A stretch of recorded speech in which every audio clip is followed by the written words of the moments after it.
በስመ አብ ወወልድ ወመንፈስ ቅዱስ አሐዱ አምላክ አሜን።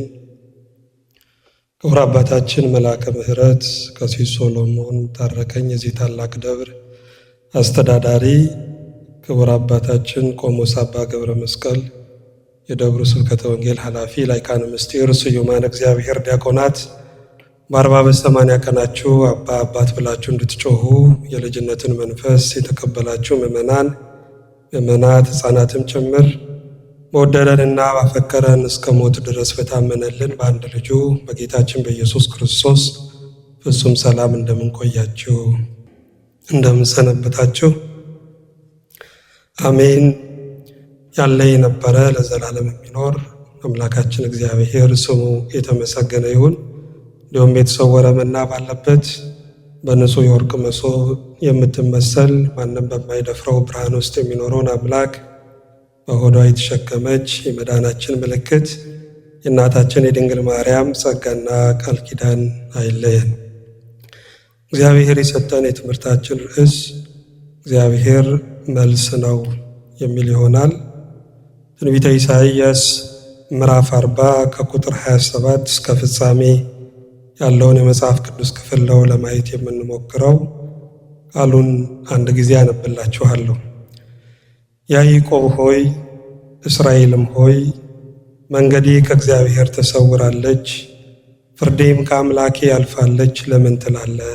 ለምንስ እንዲህ ትናገራለህ? አላወቅህምን? አልሰማህምን? እግዚአብሔር የዘላለም አምላክ የምድርም ዳርቻ ፈጣሪ ነው። አይደክምም፣ አይታክትም፣ ማስተዋሉም አይመረመርም። ለደካማ ኃይልን ይሰጣል፣ ጉልበት ለሌለውም ብርታትን ይጨምራል። ብላቴኖች ይደክማሉ ይታክቱማል፣ ጎበዛዝቱም ፈጽመው ይወድቃሉ። እግዚአብሔርን በመተማመን የሚጠባበቁ ግን ኃይላቸውን ያድሳሉ። እንደ ንስር በክንፍ ይወጣሉ፣ ይሮጣሉ አይታክቱም፣ ይሄዳሉ አይደክሙም ይላል። ስለ ቃሉ የቃሉ ባለቤት አምላካችን እግዚአብሔር ስሙ የተመሰገነ ይሁን።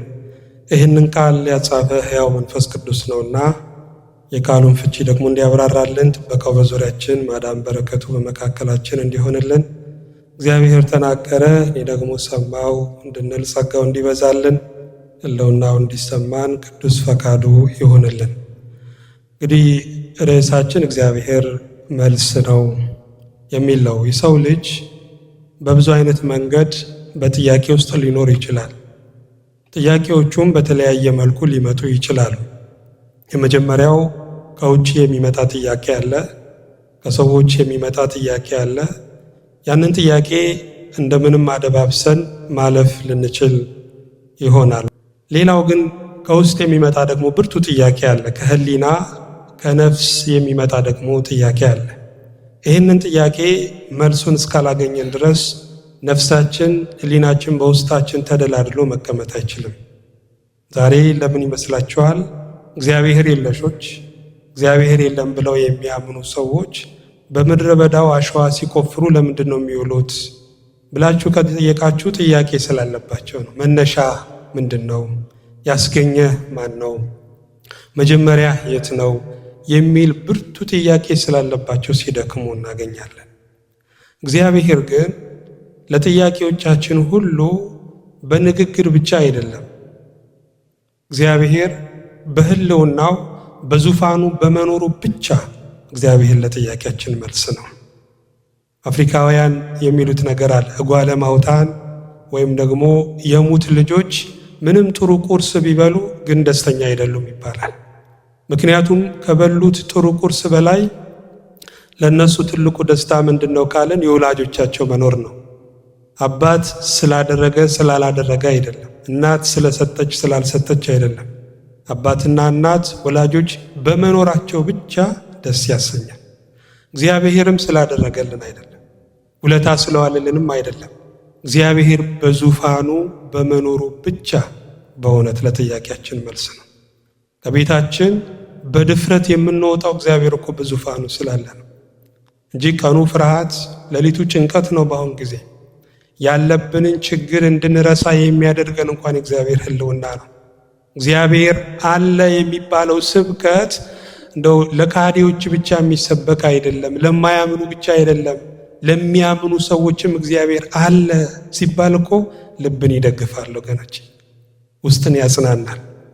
ትንቢተ ኢሳይያስ ምዕራፍ 40 በጣም የሚገርም የሚደንቅ ክፍል ነው። የመጽናናት ክፍልም ይባላል። እስራኤላውያን በምርኮ ሳሉ የሚያጽናኑ ነቢያትን እግዚአብሔር አስነስቶ ሲያጽናናቸው እናያለን። እንደውም ክፍሉን ሲጀምር አጽናኑ ሕዝቤን አጽናኑ ይላል አምላካችሁ እያለ ነው የሚጀምረው። በእውነት ዓለም ከሚያጽናናን መጽናናት በላይ እግዚአብሔር የሚያጽናናን ማጽናናት ይበልጣል። መጽናናት ምንድነው ካለን ያለ ችግር መኖር አይደለም፣ ያለ መከራ ያለ ፈተና መኖር አይደለም ወገኖቼ። መጽናናት ማለት ከሁኔታው በላይ ባለ ምክንያት ማረፍ ነው። እግዚአብሔር የሚሰጠን ደስታና እግዚአብሔር የሚሰጠን ሰላም በሁኔታ የሚገታ አይደለም። ስለዚህ በዚህ ክፍል እግዚአብሔር ሲያጽናናቸው እናያለን። እንግዲህ እስራኤላውያን ለ70 ዓመት በምርኮ ኑረው ነበረ። ያ የምርኮ ምክንያት ምን ነበረ ካልን ምክንያቱ ብዙ ነው፣ እያንዳንዱ መጥቀስ አንችልም። አንዱን ግን መዘን ስናወጣ አንዱን ስናይ የምድርን ሰንበት አለማክበር ነው። እግዚአብሔር እስራኤላውያን 6 ዓመት እንዲዘሩ 6 ዓመት እህላቸውን አጭደው ወደ ጎተራቸው እንዲከቱ በ6ኛው ዓመት በረከት ደግሞ 7ኛውን ዓመት እንደሚያዘልቃቸው ቃል ገብቶላቸው ነበረ። እስራኤላውያን ግን የምድሪቱን የ490 ዓመት የምድሪቱን ሰንበት አላከበሩም ነበረ። እንደውም ክፍሉ ምን ይላል? ኦሪት ዘሌዋውያን ምዕራፍ 25 ቁጥር 3 ላይ 6 ዓመት እርሻህን ዝራ፣ 6 ዓመትም ወይንህን ቁረጥ፣ ፍሬዋንም አግባ፣ በ7ኛው ዓመት ግን ለምድሪቱ የእረፍት ሰንበት ለእግዚአብሔር ሰንበት ትሁን ይላል። እንግዲህ እስራኤላውያን ይህንን ሕግ ነው የጣሱት። ስለዚህ ምድሪቱ ማረፍ ስለነበረባት የ490 ዓመት ሰንበት ስንት ዓመት ነው? 70 ዓመት ነው። በዚህ ምክንያት 70 ዓመት እስራኤላውያን በምርኮ በስደት ኖሮ ማለት ነው። መቼም የእግዚአብሔርን ሕግ መጣስ ቀላል እንዳይመስላችሁ። ቃሉን ጥሶ መሄድ ቁርጭምጭሚትን ተነክሶ እንደ መጓዝ ነው። መድማቱ ብዙ ነው።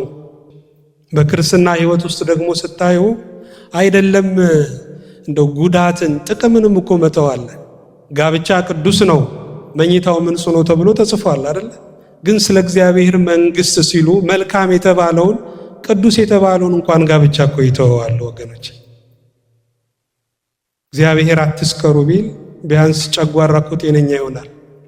ጠዋት ተነስቶ ሽሮ በጥብጡልኝ ማለት እኮ ይቀራል።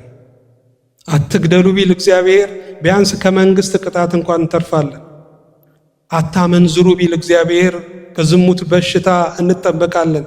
እግዚአብሔር የሚከለክለን የሚጎዳንን እንጂ የሚጠቅመንን አይደለም። በእውነት የሚጎዳንን እንድንተው መድኃኔዓለም በቸርነቱ ይርዳን። በዚህ ምክንያት 70 ዓመት በምርኮ ኖሩ። ታዲያ የደረሰባቸው ጉዳት ምን ነበረ ካለን የመጀመሪያው መቅደስ አልባ መሆን ነው። ናቡከደነጾር መጥቶ መጀመሪያ ያደረገው ሶሎሞን የሰራውን ቤተ መቅደስ ማፍረስ ነው ወገኖች። ቤተ መቅደስን ማጣት ማለት ከባድ ነው አይደለ? የደብረ ምሕረት የቅዱስ ሚካኤል ልጆች ቤተ ክርስቲያናችሁ በተቃጠለ ጊዜ የተሰማችሁን ስሜት ታስታውሳላችሁ አይደለ? ምን ያህል ከባድ እንደሆነ እግዚአብሔርን ስሙን የምትጠሩበት፣ ፍቅሩን የምትሰሙበት፣ መለኮታዊ ክብሩን የምታደንቁበት፣ የጌታችን የኢየሱስ ክርስቶስ ቅዱስ ሥጋው ክቡር ደሙ የሚፈተትበት፣ ቅዱሳን መላእክት ድል በማይነሳ ረድኤታቸው የሚመላለሱበት፣ ንስሐ ገብተን ኃጢአታችንን የምናራግፍበት፣ ተጠምቀን ልጅነትን የምናገኝበት፣ ስንሞት እንኳን በክብር የምንሸኝበት የእግዚአብሔርን ቤተ መቅደስ ማጣት በጣም ከባድ ነው ወገኖች። ቤተ ክርስቲያን ባትኖር ኑሮ ብላችሁ ሲያስቡ ብዙ እብዶች እኮ ይበዙ ነበረ። ዛሬ ቁመን የምንራመደው ቤተ ክርስቲያን ስላለች ነው። የእግዚአብሔር ቤት ስለቆመ ነው የእኛም ቤት የቆመው ወገኖች። ዛሬ በኢትዮጵያ የሚሆነውን እያየን ነው። ቤተ ክርስቲያንን ለማናጋት የሚጥሩ ብዙ ሰዎች አሉ አይደለ? ይሄ ግን ለሀገርም ትልቅ አደጋ ነው ወገኖች። ስለዚህ ቤተ መቅደስ አልባ ሆነው ነበር። ይሄ የመጀመሪያው ጉዳታቸው። ይሄ ብቻ አይደለም፣ የኢየሩሳሌም ቅጥርም ፈርሷል። በሩቅ ምስራቅ በመካከለኛው ምስራቅ የሚኖሩ የጥንት ነገስታት ከተማቸውን ቅጥር አድርገው ከተማቸውን ይጠብቁ ነበር። ያ ቅጥር ደግሞ በር አለው፣ የበጎች በር አለው፣ የወታደር በር አለው፣ እንግዶች የሚገቡበት በር አለው። ሌሊት ወይም ምሽት ላይ ያ በር ይዘጋል። ስለዚህ በጠላት በቀላሉ አይደፈሩም። ነገስታቱም ቢሆኑ ከህዝቡ በአግባቡ ቀረጥ ለመቅረጥ ይመቻቸው ነበር፣ ክብር ነበረው። ያ ቅጥራቸው ፈርሶባቸዋል። ይህ ብቻ አይደለም፣ ንጉሥ አልባም ሆነዋል። አንድ ንጉሥ ምንድነው ካለን የህዝብ መሪ ነው አይደል? ንጉሥ የህዝብ ዜማ ነው፣ የህዝብ ሰንደቅ ዓላማ ነው። እንኳን በሰዎች በአዋፋት በእንስሳት ዓለም እኮ መሪ ያለ አይደል? ከፊት የሚቀድም አየሩን የሚሰነጥቅ መሪ ያለ፣ ከኋላ ደግሞ በዜማ ይከተሉታል። እንደው አሁን ላይ አለመታደል ሆኖ እንጂ መሪዎች እኮ መታጀብ የነበረባቸው በስድብ ሳይሆን በዜማ ነበረ። ምክንያቱም ዙፋን ከተነቀነቀ መሪ ከታጣ ህዝብ ይበተናል። እረኛውን እመታለሁ የመንጋውን በጎች ይበተናሉ ተብሎ ነው የተጻፈው። እንኳን በመልካሞቹ በክፉዎቹ እንኳን መሪ ከተመታ እኮ ሰራዊት ይበተናል። ግራኝ መሐመድ አስቀድሞ በጦርነቱ መካከል ወድቆ ወይም ሙቶ ስለተገኘ ነው አይደል የግራኝ መሐመድ ሰራዊት የተበተነው። ስለዚህ በክፉዎች ማህበር እንኳን ሳይቀር መሪ ያስፈልጋል። እስራኤላውያን መሪ አልባ ሆነው ነበር። የሚጨነቅላቸው የሚያዝንላቸው ቀኙን የሚመራቸው መሪ አጥተው ነበር። ይሄም ጉዳታቸው ነው። ይሄ ብቻ አይደለም፣ በሰው ሀገር መንከራተት፣ ከተወለዱበት ካደጉበት ብዙ ነገር ከለመዱበት ሀገር ተነቅለው በሰው ሀገር ይንከራተቱ ነበር። ይሄም ሌላው ጉዳት ነው። ለጣዖት ስገዱ መባል በትንቢተ ዳንኤል ምዕራፍ 3 ላይ ተጠቅሷል። ለማያመልኩት ለማያምኑት ጣዖት ስገዱ ተብሏል እኮ። ለዛውም እሳት ቀርቦ ሰይፍ ቀርቦ። ዛሬ ስለ ሰማዕትነት ሲነገር እኛ እንኳን እንደነግጣለን አይደል? በጫጩት ፊት ስለ ፈንገል አይወራም ይባላል። ድምፁ ራሱ ይጥላታል። ግን ልብ አድርጉ፣ በየትኛውም ዘመን ብንኖር አንድ የማይቀር ነገር አለ። ብዙ ጊዜ ነው የምለው፣ የፈለገ ዲሞክራሲ ቢሰፋ፣ ርዕዮተ ዓለሙ ከፍ ቢል፣ ስልጣኔው ቢያድግ አንድ የማይቀር ነገር አለ። እርሱም ምንድነው ካልን ስለ ክርስቶስ መከራ መቀበል ነው። ስለ መስቀሉ መከራ መቀበል ነው ወገኖቼ። ቤተ ክርስቲያን የተመሰረተችው አደጋው ላይ ስለሆነ መስቀሉ ላይ ስለሆነ ያለ መከራ አትኖርም፣ መከራም ደግሞ አያጠፋትም። ስለዚህ አንዳንዴ ለእንዲህ አይነት ሁኔታ ልባችንን ማዘጋጀት አለብን። ወደ ክርስትና ሕይወት ውስጥ ስትጠሩ እንደው ለበረከት ብቻ እንዳይመስላችሁ። መከራ አለ፣ ለሰይፍም ነው ለእሳትም ነው። አባቶቻችን በእነዚህ ነገር ውስጥ ሁሉ አልፈው ነው እግዚአብሔርን ያመለኩት። አይለፍከነ ማእከለ እሳት ወማይ እያሉ ዛሬ በሚያምረው ቤት በሚሞቀው መቅደስ እግዚአብሔርን ማምለክ አቅቶናል አይደለ? እግዚአብሔር ጽናቱን ብርታቱን ለሁላችን ይስጠን። ለጣዖት ስገዱ ተብለዋል። ይሄ ብቻ አይደለም፣ መንፈሳዊ ናፍቆትም ነበረባቸው። በባቢሎን ወንዞች አጠገብ ሆነው በዛ ተቀምጠው ጽዮንን ሲያስቧት ያለቅሱ ነበር።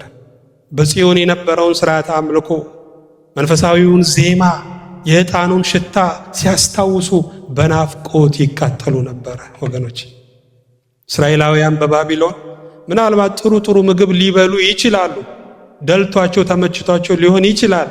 ግን ነፃነት ስለሌላቸው የደለቡ ባሪያዎች ነበሩ። ነፃነት ከመብል በላይ ነው። ነፃነት ከመጠጥ በላይ ነው። ከምቹ አልጋ በላይ ነው ነፃነት ወገኖች። ከዚህ የተነሳ መንገዴ ከእግዚአብሔር ተሰውራለች፣ ፍርዴም ከአምላኬ ያልፋለች እያሉ ማጉረምረም ጀመሩ። ወገኖቼ መከራ ማለፍ የሚቻለው በማጉረምረም አይደለም፣ በማማረር የስንፍና ቃልን በማውጣት አይደለም፣ በምስጋና ነው። ሊገባንም ላይገባንም ይችላል። ብቻ ግን በማጉረምረም ሳይሆን ማለፍ የምንችለው በምስጋና ነው። ምክንያቱም እግዚአብሔር ቅድም መግቢያዬ ላይ እንዳልኳችሁ ከሁኔታ በላይ ነው። እግዚአብሔር ነገሮችን መቀየር ይችላል፣ ማስተካከል ይችላል። ሰለስቱ ምዕት እኮ ብለዋል፣ እግዚአብሔር እንደማይሰማ ዝም ቢል እንደማይሰጥ ቢዘገይም እግዚአብሔር ግን በሰዓቱ ይደርሳል ወገኖች። ስለዚህ ከዚህ የተነሳ ያጉረመረሙ ነበር። ያ እንኳን ለማጉረምረም ምስጋናውን እንኳን እኮ መፈጸም አንችልም። እግዚአብሔር የበላይ አምላክ ነው። እግዚአብሔር ትልቅ አምላክ ነው። ስለ እግዚአብሔር የምናውቀው እንኳን የእሳት ፍንጣሪ፣ የምጣድ ብልሽታ፣ የሰናፍጭ ቅንጣት ታክል ነው። እግዚአብሔር የምናውቀው እግዚአብሔር የማናውቀው አምላክ ነው። እግዚአብሔር ቅርብ፣ እግዚአብሔር እጅግ ሩቅ የሆነ አምላክ ነው። ስለዚህ ከኛ የሚጠበቀው ማመስገንና መጸለይ ነው ወገኖች።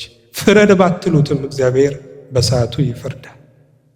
ድረስ ባትሉትም እግዚአብሔር ለተገፉት፣ ለምስኪኖች፣ ለድሆች ጩኸታቸው ለማይሰማ እግዚአብሔር ይደርሳል ወገኖች። በዚህ የተነሳ ሲያጉረመርሙ እግዚአብሔር ምን አላቸው? ያዕቆብ ሆይ እስራኤልም ሆይ መንገዴ ከእግዚአብሔር ተሰውራለች፣ ፍርዴም ከአምላክ ያልፋለች ለምን ትላለህ? ለምንስ እንዲህ ትናገራለህ? አላወቅህምን? አልሰማህምን? እያለ ይጠይቃቸው ጀመረ። እግዚአብሔር ሁሉን ያውቃል ወገኖች። እግዚአብሔር ያለንበትን ችግር ያውቃል። የደረሰብንን ነገር ሁሉ ያውቃል።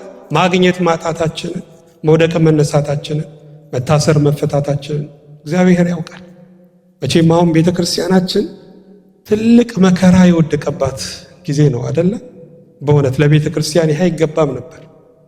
የኢትዮጵያ መሪዎች እኮ ከራሳቸው አልፈው ሌላ ሀገር ሂደው ክርስቲያኖችን እኮ ነፃ የሚያወጡ ነበሩ እና አፄ ካሌብ የተገኙባት ሀገር የናግራንን ዘመቻ ታስታውሳላችሁ?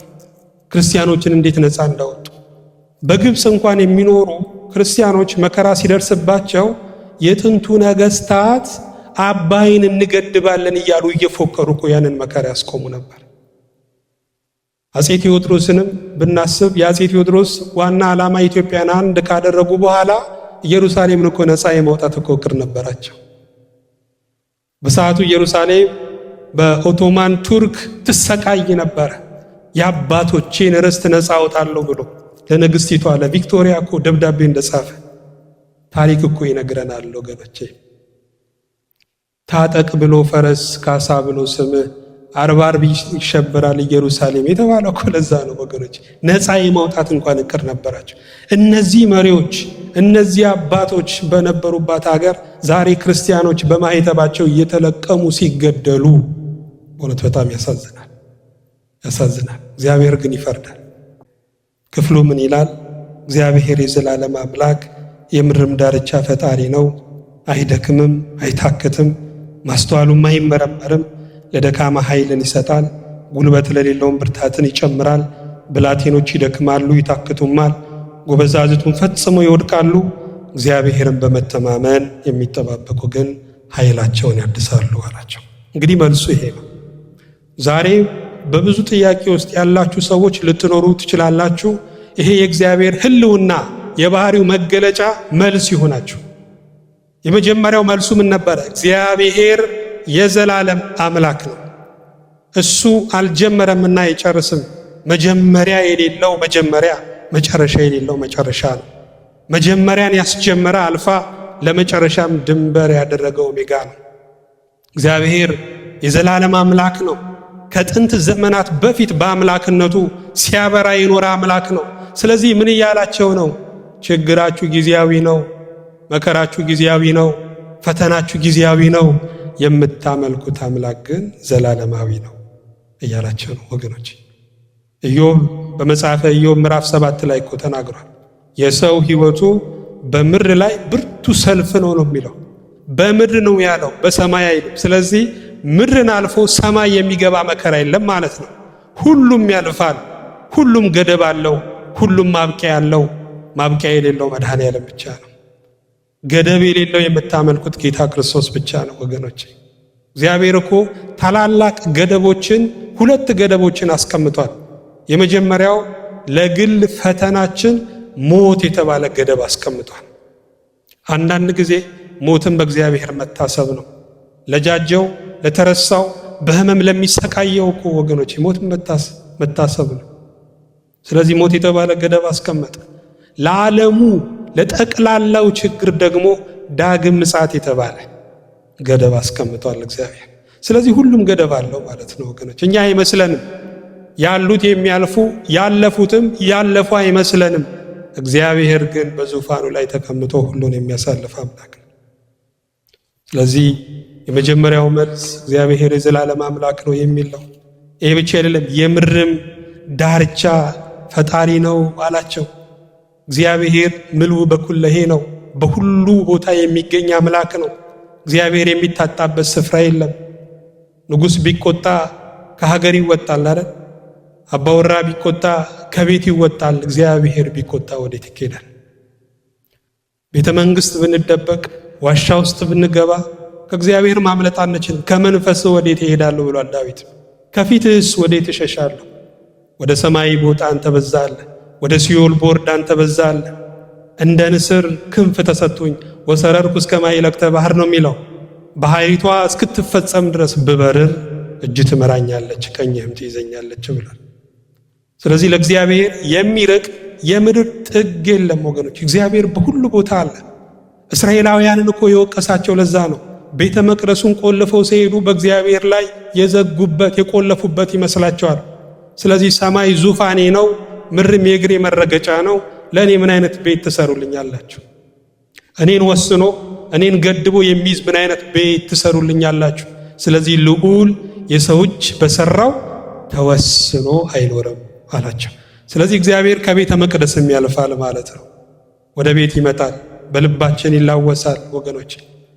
ለምን? እግዚአብሔር ምልኡ በኩለሄ ስለሆነ። ይህ የባህሪው መገለጫ ምን ይሆናችሁ? መልስ ይሆናችሁ። ይሄ ብቻ አይደለም፣ አይደክምም። እግዚአብሔር አንዱ ይሄ ባህሪው መገለጫ ለመድከም ነው። ሰው 80 እና 100 ዓመት ሲኖር እንዴት እንደሚደክም ታውቃላችሁ አይደል? ለመቀመጥ ለመነሳት አቅም የለውም። ለማሰብ ለማስታወስ አቅም የለውም። እግዚአብሔር ግን እንደውም ትንቢተ ዳንኤል ላይ ብሉየ መዋዕል ይለዋል፣ በዘመናት የሸመገለ ይለዋል። እንደ እግዚአብሔር በዘመናት የሸመገለ እንደ እግዚአብሔር ደግሞ ሁሉ ጊዜ አዲስ የሆነ ማንም የለም ወገኖች። እንኳን እሱ የፈጠራቸው ቅዱሳን መላእክት እንኳን አይደክሙ። ስለዚህ በዚህ የባህሪው መገለጫ ተጽናኑ ነው፣ ሌላ አይደለም። ይሄ ብቻ አይደለም፣ አይታክትም። እግዚአብሔር አይታክትም። መክሮ ለመመለስ እግዚአብሔር አይታክትም። መክሮ ሰው ለማድረግ ሌላ ለማድረግ እግዚአብሔር የሚወደው ሰው እግዚአብሔር የመረጠው ሰው የጻድቃን የሰማዕታት የቅዱሳንን ፈለግ የሚከተል ሰው አድርጎ ለመስራት እግዚአብሔር አይታክትም። በረከት ለመስጠት እግዚአብሔር አይታክትም። ጸጋን ለማደላደል እግዚአብሔር አይታክትም። እኛ እንደውም ስለሱ ይታክተናል። እግዚአብሔር የማይታክተው አምላክ። እናት ወደ ሞት የሚሄደውን ልጇን ከፊት ቀድማ እንደምትለምን እባክህ ተመለስ ልጄ አዋጣህም እንደምትል ከመከራችን ፊት ከሞታችን ፊት እየቀደመ ተመለሱ የሚለው ድምፁን የሚያሰማው እግዚአብሔር ስለማይታክት ነው ወገኖች። አይታክትም። ማስተዋሉም አይመረመርም። እግዚአብሔር ሰማይና ምድርን እንኳን ሲፈጥር ነገሮችን እኮ እያገጣጠመ አይደለም።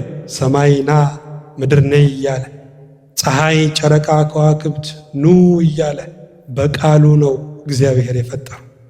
እሱ ብሏልና ሆኑ፣ እሱም ማዟልና ተፈጠሩ እኮ ነው የሚለው። ኩሎ ዘፈቀደ ገብረ እግዚአብሔር በሰማይኒ ወበምድርኒ በባህርኒ ወበኩሉ ቀላያት ተብሎ ተጽፏል። በሰማይና በምድር በባህርና በጥልቆች ሁሉ እግዚአብሔር የወደደውን አደረገ፣ የፈቀደውን አደረገ ተብሎ ተጽፏል። ማስተዋሉ፣ ጥበቡ፣ ዕውቀቱ የማይመራ እንኳን የሰው አይምሮ የመላእክት አይምሮ እንኳን የማይደርስበት ማስተዋል ነው ወገኖች። በዚህ ባህሪው መገለጫ ተጽናኑ፣ መልስ ይሆናችሁ እያለ ነው። ይህ ብቻ ለደካማ ብርታትን የሚሰጥ ነው። እንደ እግዚአብሔር ደካማን የሚያግዝ ማን ነው ወገኖች? ደካማን የሚያበረታ ማን ነው እንደሱ? በዚህ በትንቢተ ሚክያስ ምዕራፍ 7 ቁጥር 8 ላይ እኮ ጠላቴ ሆይ በወድቅ እነሳለሁና በጨለማም ብቀመጥ እግዚአብሔር ብርሃን ይሆንልኛልና በእኔ ላይ ደስ አይበልሽ ብሏል ሚክያስ። በሀገራችን ሰው የሚፎክረው መቼም እናውቃለን፣ በጣለው ፊት እየተንጎማለለ ነው የሚፎክረው አይደለ? ሚክያስ ግን እየፎከረ ያለው ወድቆ ነው። ጠላቴ ሆይ በወድቅ ደስ አይበልሽ እያለ። ለምን? እግዚአብሔር ድካምን የሚያገዛ አምላክ ስለሆነ፣ እግዚአብሔር የወደቁትን የሚያነሳ አምላክ ስለሆነ፣ እግዚአብሔር ያነሳውም ሁለት ለወድቁ ነው የሚለው። ለወደቁት ትንሣኤን የሚሰጥ እግዚአብሔር ብቻ ነው ወገኖች። በሌላም ቦታ እናንተ ደካሞች ሸክማችሁ የከበደው ሁሉ ወደ እኔ ኑ እኔም አሳርፋችኋለሁ እኮ ብሏል። አንድ ሰው ከባድ ሸክም ተሸክሞ እየተንገዳገደ እያላበ ሲሄድ ብታዩት እንዴ ለምንድነው ጥሎ የማያርፈው ልትሉ ትችላላችሁ አይደል? ግን መልሱም የሆነው ሸክም ያለ ቦታው አያርፍም ወገኖች። ስለዚህ እየተጨነቀም ቢሆን ያንን ሸክም ተሸክሞ ይሄዳል። የኃጢአትም ሸክም፣ የበደል ሸክም፣ የጸጸት ሸክም የሚወድቅበት ስፍራ አለ። የት ነው ካላችሁ የክርስቶስ እግር ስር ነው፣ መስቀሉ ስር ነው የሚያርፈው ወገኖች። ስለዚህ እግዚአብሔር ደካማን የሚያግዝ ብርታትን የሚሰጥ አምላክ ነው። በዚህ ተጽናኑ ነው። ይሄ ብቻ አይደለም፣ ለሚተማመኑበት የሚያስተማምን አምላክ ነው። መቼም እግዚአብሔር የሸምበቆ ምርኩዝ አይደለም። ሰው የሸምበቆ ምርኩዝ ነው። ብትደገፉት ይሰበራል። ተሰብሮ ቢያበቃ መልካም፣ ተሰንጥሮ ይወጋል። ያመኑት ሳያስጨንቅ፣ ተስፋ ያደረጉት ሳያሳድድ እኮ አይቀርም። ታምኖ የማይከዳ ወዶ የማይጠላ እግዚአብሔር ብቻ። ይህስ ታምኖ በእግዚአብሔርም ታምኖ በእጓለ እመሕያው የተባለው ለዛ በሰው ከመታመን ይልቅ በእግዚአብሔር መታመን ይሻላል። በነገስታት ተስፋ ከማድረግ ይልቅ በእግዚአብሔር ተስፋ ማድረግ ይሻላል። ለምን? እግዚአብሔር ዞር ስለማይል። እግዚአብሔር ለተራበ ዘንዶ ለተራበ አውሬ አሳልፎ የማይሰጥ ስለሆነ ወገኖች፣ የሚያስተማምን አምላክ ስለሆነ ነው። ስለዚህ በዚህ የባህሪው መገለጫ ተጽናኑ ነው። ታዲያ ከኛ የሚጠበቀው ምንድነው? እሱን እንደው ላንሳላችሁና ትምህርቴን ልጠቅልላችሁ አላበዛባችሁ። የመጀመሪያው እግዚአብሔር እንደሚያየን ማመን ነው። እግዚአብሔር ያያል። ለምን? ምልኡ በኩለሄ ስለሆነ። እግዚአብሔር በሰማይ ነው ያለው ሲባል ዛሬ ብዙ ሰዎች በቃ ሰማያት የሚጋርዱት ደመናት የሚጋርዱት እየመሰላቸው ብዙ የማይገባ የድፍረት ኃጢአት፣ ግፍ የሚፈጽሙት እግዚአብሔር የሚያይ ስለሚመስላቸው። እግዚአብሔር ግን ያያል። ዮሴፍ የጲጢፋራ ሚስት ለዝሙት ስትጋብዘው ምንድነው ያለው? እንዴት በእግዚአብሔር ፊት ይህንን ኃጢአት እሰራለሁ? ወገኖች፣ እግዚአብሔርን መፍራት ማለት እግሮቻችን እየተንቀጠቀጡ እሱን መከተል ማለት አይደለም። እግዚአብሔር መፍራት ማለት እግዚአብሔር ያየኛል ብሎ መንፈሳዊ ጥንቃቄ ማድረግ ነው። እግዚአብሔር ይመለከታል። የሁሉንም መንገድ የሚያውቅ አምላክ ነው። ይሄ ከኛ የሚጠበቅ ነው። ሁለተኛው ፈራጅ ነው። እግዚአብሔር ይፈርዳል። እግዚአብሔር ይፈርዳል ወገኖች፣ ቅድም ብያቸዋለሁ። በተለይ አሁን ላይ ልብ ስጥልን መልስልን የምንልበት ጊዜ ያበቃ ይመስላል። አሁን የእግዚአብሔርን ፍርድ የምንጠይቅበት ሰዓት ነው። ምክንያቱም ቤተ ክርስቲያን ታላቅ መከራ ወድቆባታልና። ግን ቤተ ክርስቲያንን የሚጠብቃት የበላይ የሆነ አካል አላት። እሱም ማን ነው? እግዚአብሔር ነው። እስከ ዛሬ ቤተ ክርስቲያን የተጠበቀችው በወንድ ጉልበት እንዳይመስላችሁ፣ በመሳሪያና በጥይት አይደለም። ሰማይን በመብረቅ የሚያርስ ሲኦልን የሚመዘብር መድኃኔ ዓለም ነው የሚጠብቃት ወገኖች። በሰማይ ያሉ ነፍሳት እኮ ጮኸዋል። በምድር ስለፈሰሰው ደማችን እስከ መቼ ነው የማትፈርደው ብለው ጠይቀዋል እኮ። መልሱ ምን ነበረ? ጽዋው ይሙላ ነው። የግፉ ጽዋ የኃጢአቱ ጽዋ ሲሞላ እግዚአብሔር ይፈርዳል ወገኖች። እግዚአብሔር በዙፋኑ የተቀመጠው ለላንቲካን እንዳይመስላችሁ፣ ዝም ብሎ አይደለም፣ ሊፈርድ ነው።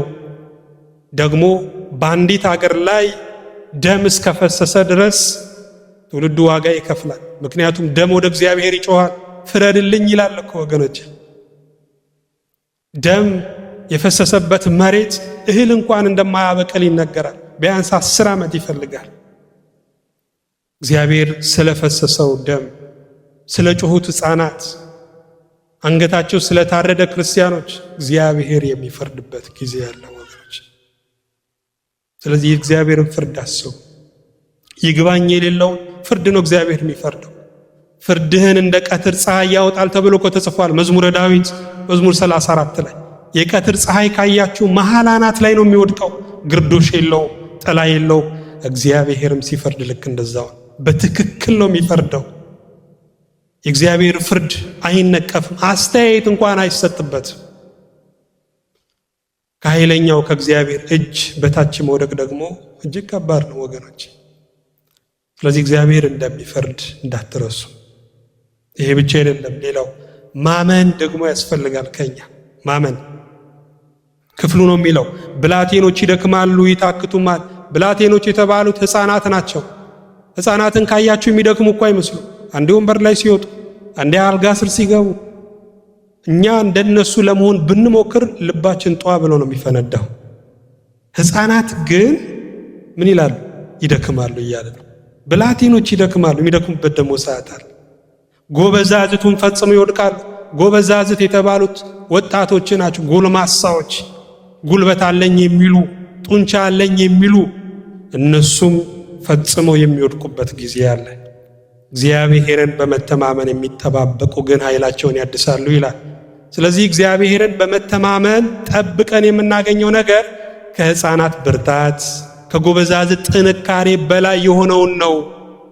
እምነት የሚያስችለንን ጉልበት አያስችለንም። እምነት የሚያሳልፈንን ገንዘብ ማሳለፍ አይችልም ወገኖች። የወገን ሙቀት አያሳልፈንም። እምነት ብርቱ ነገር ነው። ስለዚህ በእግዚአብሔር እመኑ። ከደረሰብን መከራ የተነሳ ወደ ግራም ወደ ቀኝም ማለት የለብንም። እግዚአብሔር ሁል ጊዜ በስፍራው የሚገኝ አምላክ ስለሆነ እሱን ማመን ከኛ የሚጠበቅ ነው ወገኖች። ቢገለኝም እግዚአብሔር ይሻለኛል እንዳለ ኢዮብ እስከ መጨረሻው ሕቅታ፣ እስከ መጨረሻው ትንፋሽ፣ እስከ መጨረሻው የደም ጠብታ ድረስ ለእግዚአብሔር መታመን ያስፈልጋል። ከኛ የሚጠበቀው ማመን። የመጨረሻው ጽሞና ክፍሉ ነው የሚለው እግዚአብሔርን በመተማመን የሚጠባበቁ ግን ኃይላቸውን ያድሳሉ፣ እንደ ንስር በክንፍ ይወጣሉ፣ ይሮጣሉ፣ አይታክቱም፣ ይሄዳሉ፣ አይደክሙም። እዚህ ጋር ምን ተጠቅሷል? ንስር ተጠቅሷል። ንስር እንደምታውቁት 40 ዓመት ከኖረ በኋላ ያረጃል፣ ጥፍሩ ሁሉ ይጠቁራል። ከዛ በኋላ ጭው ወዳለ ምድረ በዳ በረሃ ሄዶ ለ40 ቀን የጽሞና ጊዜ ይወስዳል። ከ40 ቀን በኋላ ንስር እንደገና ኃይሉን አድሶ አዲስ ጥፍር አብቅሎ ቆዳውን እንኳን ሳይቀር ቀይሮ ኃይሉን አድሶ ንስር ይነሳል። ከዛ ድጋሚ ስንት ዓመት ይኖራል? 40 ዓመት ይኖራል። ንስር 40 ዓመት ኑሮ 40 ቀን የጽሞና ጊዜ ካልወሰደ ምናልባት ከዛ በኋላ 10 ዓመት ቢኖር ነው። ከዛ ይሞታል ወገኖች። እኛም እንደ ንስር በእውነት አሁን የጽሞና ጊዜ የምንወስድበት ሰዓት ነው። እድሜያችን እንዲረዝም ከእግዚአብሔር ጋር ህብረት ማድረግ እንድንችል። ችግሩ እኛ ሩጫ ነው አይደለ? የቀኑ መዋከብ ለሳምንት ይሰጠናል፣ የሳምንቱ መዋከብ ለወር፣ የወሩ መዋከብ ለዓመት። እድሜ ልካችንን እንደሩጥን እንደተዋከብን አንድ ቀን በሞት እንጠራለን ወገኖች። ጽሞና ግን ያስፈልጋል። መጽሐፍ አረጋዊ የሚባለው የቤተ ክርስቲያናችን መጽሐፍ ስለ ጽሞና ሲናገር ጽሞና ማለት 5ቱ የስሜት ሕዋሳትን ሰብስቦ ስለ ነገረ መለኮት ማሰብ ነው ይላል። ምሳሌ አድርጎ ሲያቀርብ ደግሞ ድንግል ማርያም አማኑኤልን እንዳቀፈችው አንተም እቀፈው በአካል አይደለም በተዘክሮ ይላል፣ ወይም በጽሞና። ዮሴፍ አረጋዊ ክርስቶስን አዝሎና ተሸክሞ ወደ ግብፅ እንደተሰደደ አንተም ተሸከመውና ተሰደድ ይላል፣ በአካል አይደለም በተዘክሮ።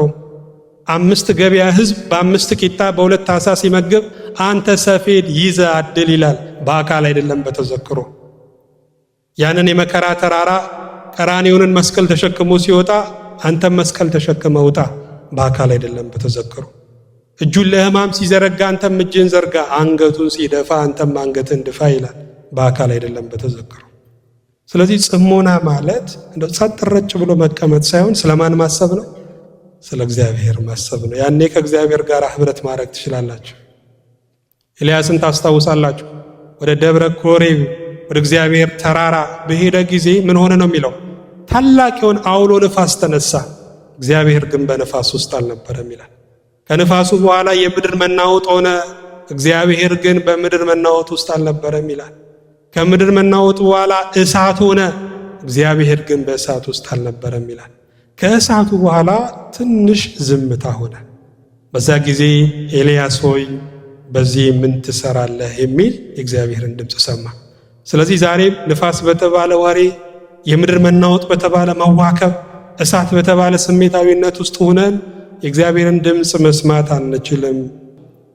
በትንሽ ዝምታ ውስጥ በተዘክሮ በመረጋጋት ውስጥ ግን የእግዚአብሔርን ሕልውና መስማት እንችላለን። ስለዚህ የጽሞና ጊዜ እንዲኖረን እግዚአብሔር አምላካችን ሁላችንም በቸርነቱ ይርዳን። አጠቃላይ እግዚአብሔር መልስ ነው። እግዚአብሔር ለዓለም ሕዝብ ሁሉ መልስ ነው። በተለይ ለአፍሪካ ካርታዋን እንኳን ካያችሁ የጥያቄ ምልክት ነው አይደለ? መልሷ ግን ማን ነው? መልሷ እግዚአብሔር ነውና ይህንን የባህሪውን መገለጫ እንደው መልስ አድርገን በሕይወታችን እንድናርፍ መድኃኔዓለም ሁላችንም በቸርነቱ ይርዳን።